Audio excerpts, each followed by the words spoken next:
In the shadow of Mount Ida, where ancient gods were said to walk among mortals, stood the mighty city of Troy. Its walls, built by the divine hands of Apollo and Poseidon themselves, rose like golden sentinels against the azure sky, their height making even the bravest invader pause in consideration.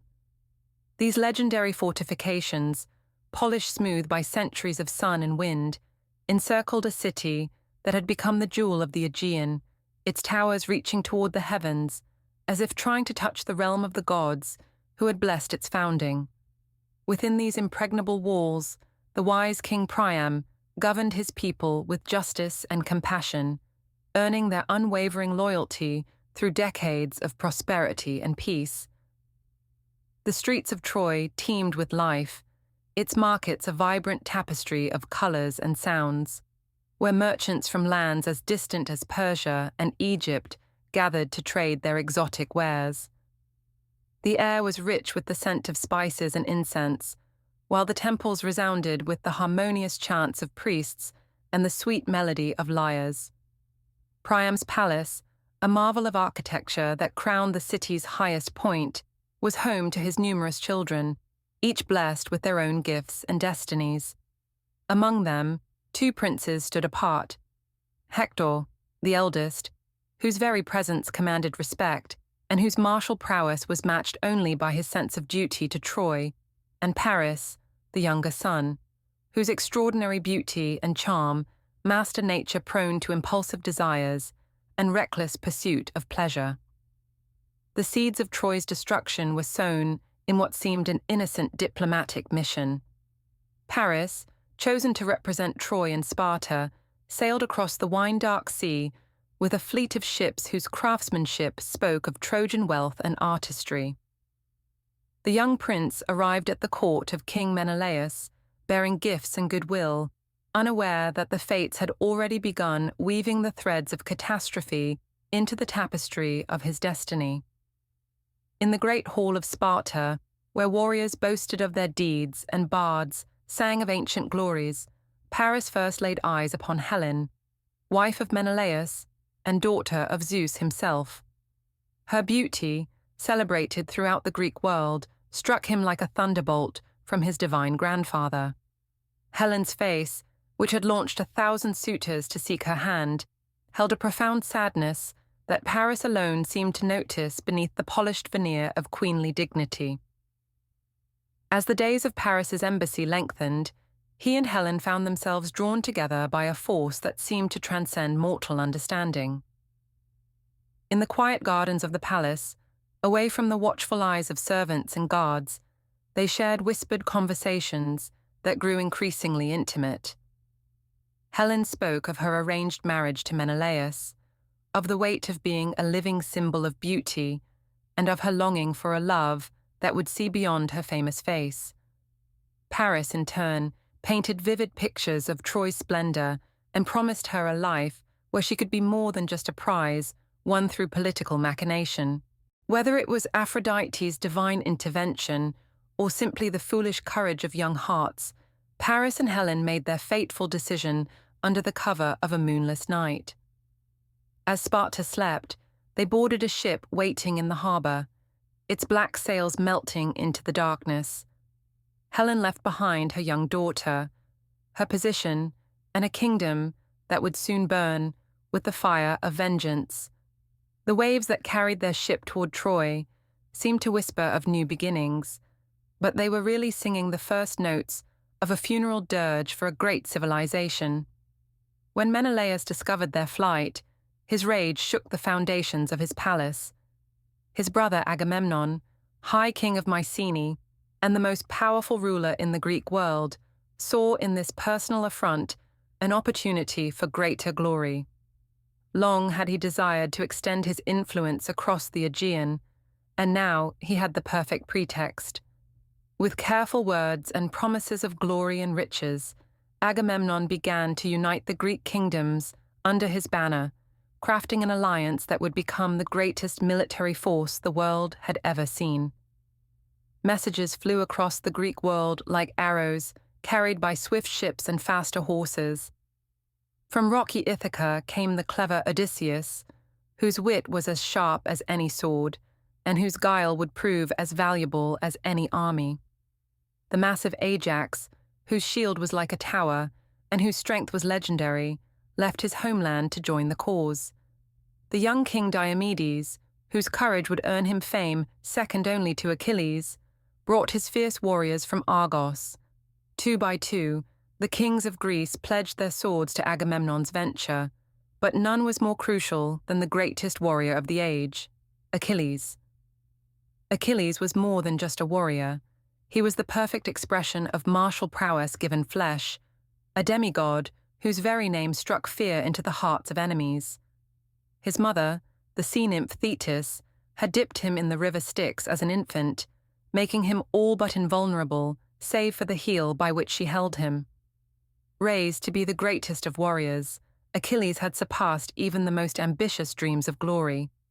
Yet he was also a man of deep passions and contradictions, who found as much joy in playing the lyre and singing of heroes as he did in combat. His closest companion was Patroclus, whose friendship gave the mighty warrior a human heart. The gathering of the Greek fleet at Aulis was a sight that would be remembered for generations. 1,000 ships crowded the harbour, their masts a forest of wood and canvas, their crews drilling and preparing for the journey ahead. The beach became a city of tents and training grounds, where warriors honed their skills and priests sought favourable omens. Yet the winds refused to blow, keeping the fleet trapped in harbour like caged birds. It was only after Agamemnon made the ultimate sacrifice, his own daughter Iphigenia, lured to Aulis with promises of marriage to Achilles, that the gods finally granted them favourable winds. The price of war was already being paid in innocent blood. Meanwhile, in Troy, the arrival of Paris and Helen was met with mixed emotions.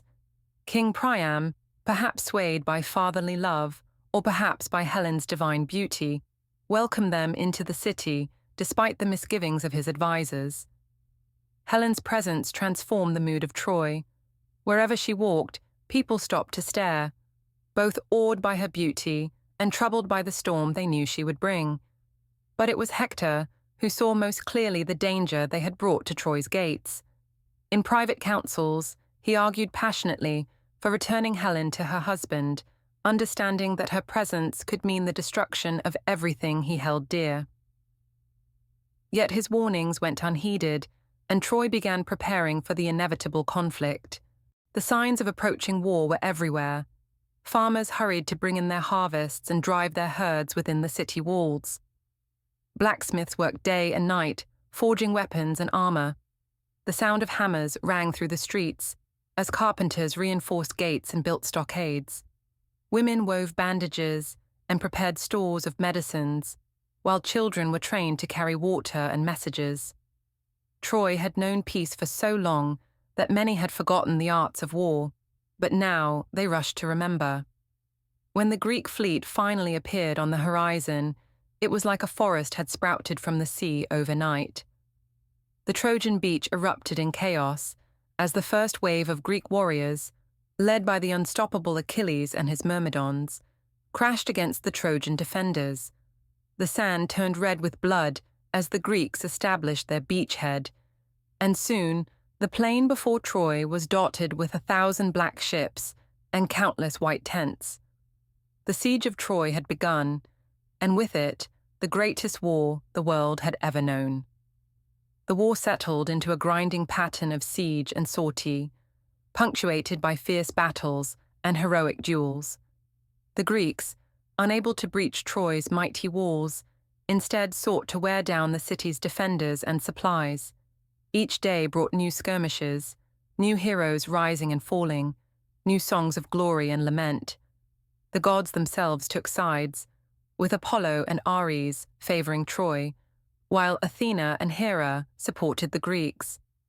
Their divine interventions added another layer of uncertainty to the already chaotic conflict. Within Troy's walls, life took on a surreal quality. In the mornings, women would gather at the temples to pray for their husbands and sons, while in the afternoons they would watch from the walls as those same loved ones fought and died on the plain below. Helen, whose beauty remained undimmed by grief, walked the ramparts like a living ghost, knowing that every death was, in some way, her responsibility. The weight of thousands of lives lost in her name bent her shoulders even as she held her head high, playing the role of queen while her heart was torn between her love for Paris and her guilt over the destruction she had brought. The war might have continued indefinitely in this fashion had it not been for Agamemnon's fatal error. After a successful raid on a nearby city, the Greek king claimed for himself Briseis, a captive woman who had been awarded to Achilles as a prize of war. This insult struck at the very core of Achilles' honor, and in his rage he withdrew from the fighting, taking his myrmidons with him. His absence would prove catastrophic for the Greek cause. Without Achilles, the Greeks began to falter. Hector, seizing the opportunity, led the Trojans in a series of bold counterattacks that pushed the invaders back to their ships. His leadership inspired the Trojan warriors to new heights of courage, and for the first time since the war began, victory seemed possible. The Trojan success culminated in a dramatic assault that set fire to several Greek vessels, threatening to destroy their entire fleet. It was in this desperate hour that Patroclus, Achilles' beloved friend and companion, made his fateful decision. Donning Achilles' distinctive armor, Patroclus led the Myrmidons back into battle, hoping to rally the Greek forces. His plan worked initially, as the Trojans, believing Achilles had returned, fell back in disorder. But Hector, summoning his courage, stood his ground and engaged what he thought was his greatest rival. The duel was fierce but brief, ending with Patroclus' death at Hector's hands. The fallen warrior's last breath carried Achilles' name, a final plea for forgiveness for his presumption. When news of Patroclus' death reached Achilles, his grief and rage transformed him into something terrible to behold. His mother Thetis brought him new armor forged by Hephaestus himself, god of fire and craftsmanship. The divine panoply gleamed with celestial power, decorated with scenes from the cosmos and human life, a masterpiece that would never be equaled. Thus armed, Achilles returned to battle with one purpose: to kill Hector. The Trojans fled before him like leaves in a storm as he carved his way toward the walls of Troy, leaving a trail of destruction in his wake. His rampage was so terrible that even the river god Scamander rose up to stop him, its waters choked with corpses. But nothing could stem the tide of Achilles' vengeance until he found his quarry.